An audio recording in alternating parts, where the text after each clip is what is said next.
Hello to everyone, salam alaikum to everyone. Gars yi tey ñëwaat nañ pour defaat un autre point autour du rap galsen et on va parler de Dip Doundou Guiss avec son son Khalifa. ñu jëm a def décryptage bi xool lyrics yi xool les sous-entendus yi nga xam ne am na ci biir son bi. On va débuter rapidement avec le premier couplet ndax directement Dip couplet la njëkk indi et il dit ba may dugg ci game bi dama tëju rek di job pour samay buntu tijjeeku. Fii li mu utiliser comme technique moom la ñuy wax antonymie. nga xam ni les mots tëju ak tijjeeku ay contraire lañ mais Dip veut également mettre l'accent sur le fait que boo bëggee am dara ci game bi ci live bi il faut que nga làqatu di job. Après il dit xaw ma woon ni li tax may sonnay xëy bis buux ma ci teen bi. Ici li muy wax mooy liñ mën a tuddee le prix du succès maanaam képp koo xam ni am nga succès si li ngay def faaw dina am ñu lay fexeel boo seetloo bu baax li nga gën a bëgg moo la gën a mën a sonal. Dans son cas à lui Dip ce sont les attaques qu'il a reçues depuis qu'il est connu dans le game franc-maçon la day xeesal genre affaire yooyu noonu yëpp dégg nañ ko et c'est parce que dafa siiw moo tax ñu koy wax. Après il dit également ñaata dëmm jëmmu nit làmmiñu unk ci game bi c'est la même suite logique ndax li ko metti ay nit yu am taxawaayu seytaane ñoo ko teg moo tax mu utiliser champ lexicalu dëmm ak unk nga xam ni rab la pour mën a wax ni nit yooyu ci ay bëtam nekkatuñu ay nit rek yam si. Après il dit mosuma juuti ci game bi fayuma juuti ci game bi Dip yàgg na di wax ni mosul dunguru benn animateur pour ñu teg sonam loolu la mandargaal fii encore une fois de plus te li tax mu wax loolu c'est pour wane ni il s'est fait tout seul c'est un self-made man.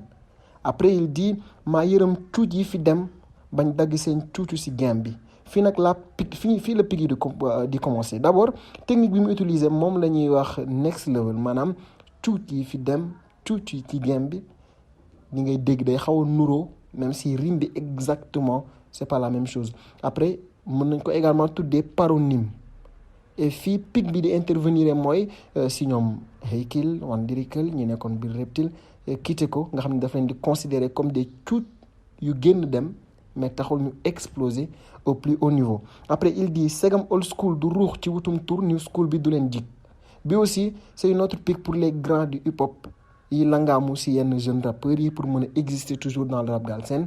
Pour Dip genre grand yooyu mënuñoo bëgg new school bi nga xam ni joxuñ leen bopp ñoom grand yi. Après il enchaîne et dit d'ailleurs que rap wolof du raw kenn day mësa suulu ni terre bi.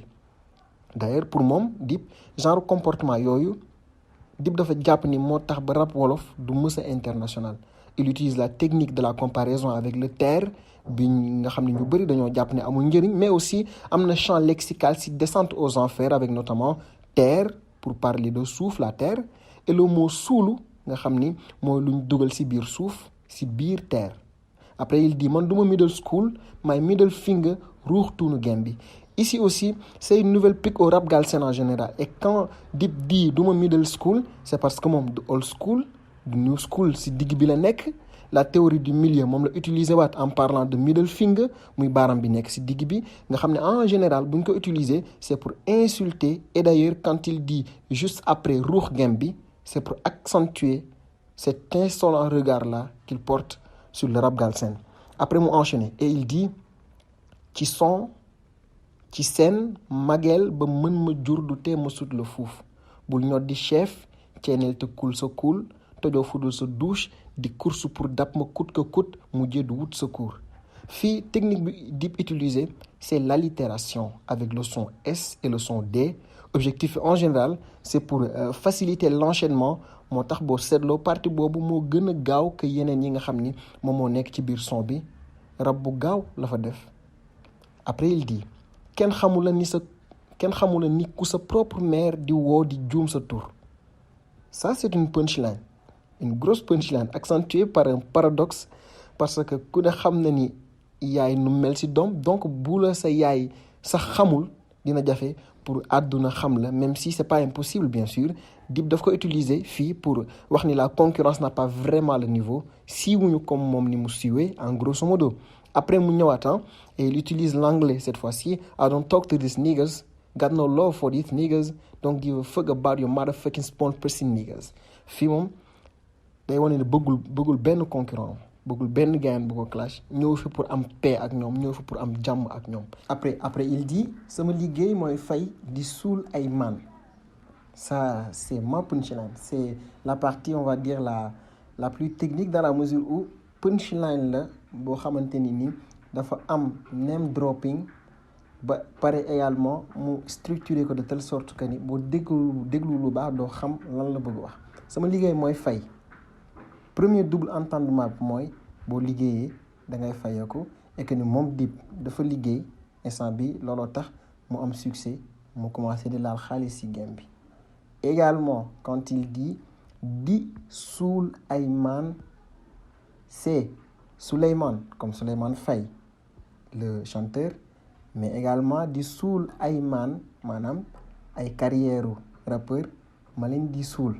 Donc, on a un name dropping, boulak, une punchline qui a un double entendement. Li sama liggéey mooy fay et sama liggéey mooy fay comme sama liggéey mooy damay jàpp gars yi di leen fay di fay seen carrière ni Souleymane Faye mënoon nañu dégg loolu mais daf ni Di Soul Ayman donc c'est très très technique. Après il dit ren damay samp rang wu dee di xaar kuy brûler man.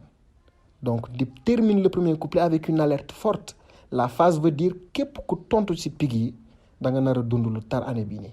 Après nag ci la ñëwee ci refrain bi boo seetloo dafa simple ay mots yu simple la ci utiliser pour bu ko waree prester bu waree way affaire bi sur scène gars yi mun ko topp très facilement. Donc il dit xaar bi du yàgg baraw ma kapi bi champing bi ñëw na yow bandi sa papa ji ñëw na chef bi ñëw na. Donc c'est hyper simple.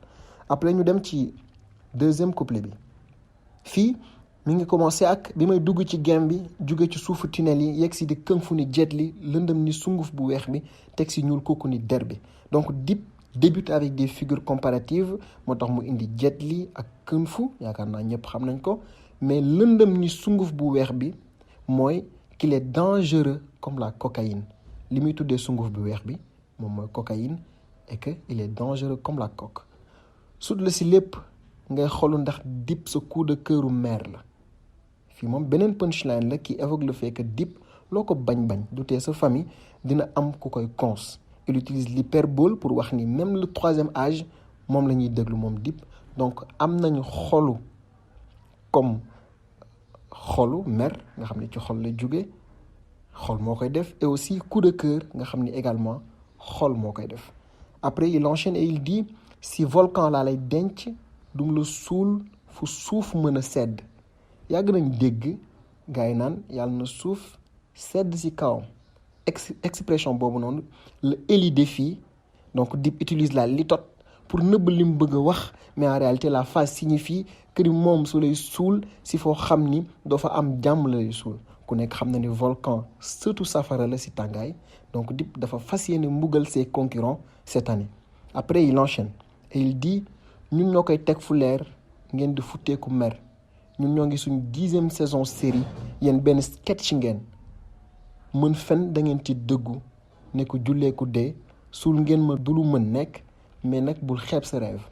Fii ego tripping la Dip def en utilisant le mot ñun foofu c'est en référence à son label Reptile Music. D'ailleurs teg fu leer bi muy wax ñoom def nañ ci son. En plus Dip met l'accent sur le fait que label bi dafa rawee gars yi lu bëri ndax différence entre 10e saison ak benn sketch ku nekk xam na ni c'est énorme moo ngi mel ne ngay tëkkale Game of Thrones ak je sais pas moi série Adja. Après il dit rabatuma xaj bu jug di ñoddi Wu-Tang Clan ni gumbaak télé duma ak yéen wut leen keneen man rek ay génnee clash yi toppante ni 12 ak 13. Donc fii il a fait un clin d'œil à l'emblématique Wu-Tang Clan nga xam ne bu ñu waxee rap mënuñ ko bañ a citer mais également dafa jàpp ni ñi mbubboo rap fii Galsen dañ koy woote woo rek mais mënuñu ko. Encore une fois Dip dafa xeeb concurrence bi et dans sa logique comme il l'a d'ailleurs dit dans une émission Arru Mbed ak Pape Sidi Fall moom dafa maîtriser game bi si lim jàpp et que saa yu ko neexee da koy yëngal parce que su génnee rek la gars yi di soog a génnee moo tax muy wax ni man rek ay génnee clash yi toppante ni 12 ak 13 waxoon na déjà genre affaire boobu noonu dans le son Musiba. Après il y a également la phase où il dit ni gumba ak télé en général loolu paradoxe la parce que gumba mënul dara ci télé. Après l'autre phase c'est may guux seen deret team game bi yëpp ni Ndiouga Kébé beneen punchline bu ànd ak allégorie ak clin d'œil aussi li mu si bëgg wax mooy rap bi moom Dip moo ci ëpp xaalis comme Ndiouga Kébé à son temps mais moo si sut gaa yëpp comme immeuble Ndiouga Kébé bi nekk ville à Dakar. Après il revient avec son anglais niggas who's next, somebody tell me who's next again, you think you better than me, you take the L, are supposed to be always one of them have to lose every day. Fii nag mi ngi wax ni kan moo ci topp gars yi kan moo ci topp kan mooy ñëw maag moom ñu laale man maa leen mën ñoom ñëpp képp ku ma sóoru da nga nar a perte, you take the L. Et la dernière phase il dit benn respect ngeen ma yoreel mooy bu njulleeg selbe. Et pour terminer donc Dip utilise une allégorie encore une fois et c'est pour dire que rappeur yëpp moom moo leen jiitu moo seen selbe et que si ginnaaw la ñuy topp mu leen di woon fu ñu war a jaar ak lu ñu war a def suñ bañee gaañu comme njulli ak selbeem. Donc en grosso modo les gars c'était ça le son Khalifa de Dip Doundou Guiss. Donc dites-nous en commentaire si vraiment le son a du nouveau, les lyrics ont du nouveau, si le flow a été au rendez-vous du côté de Dip Doundou Guiss et également wax leen ñu ndegam li ñu décrypter noonu la bu fekkee d'accord leen ci li ñuy wax bind leen ko en commentaire et on se donne rendez-vous très très vite parce que xam naa ni réponse yi ça va fuser de partout ñu teewlu les gars.